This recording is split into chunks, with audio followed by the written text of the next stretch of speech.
The big election here at home, 141 days to go before Americans go to the polls. Your voice, your vote, and the young man who could be on the ballot. Senator Marco Rubio of Florida, one of the heavy favorites to become Mitt Romney's vice president. He has been hailed as Romney's secret weapon with Hispanic voters, but ABC's David Muir was the only reporter with Rubio when President Obama threw down his own challenge on immigration. He is the quickly rising Hispanic star of politics. Here in Miami, in his Cuban-American neighborhood, he is still that boy who would come in after school. Vice President? Not now. Not now?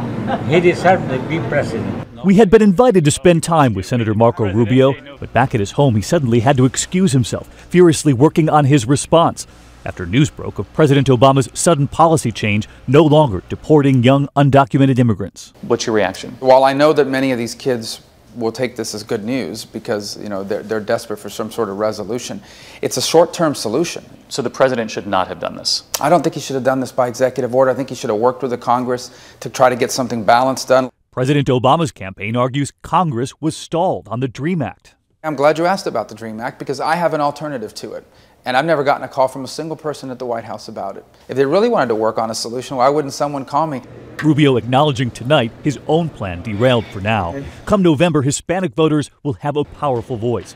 President Obama already leading by more than 40 points among Hispanics in recent polling. Do you agree that number has to get better for Governor Romney? Yeah, and it will, and it is already. Because I think our answer is, I think our story and our message is that there is nothing more important in the Hispanic community than leaving your children better off than yourselves. You say that our message is, I was struck by the word our. Do you think you would help Governor Romney if it were a Romney-Rubio ticket? What I mean ours is the conservative Republican message. I'm not discussing the vice presidential things, not because I'm trying to be evasive, but out of respect for Governor Romney. You've got to be thinking about it. We heard the Freudian slip. 3, 4, 5, 6, 7 years from now, if I do a good job as vice president, I'm sorry.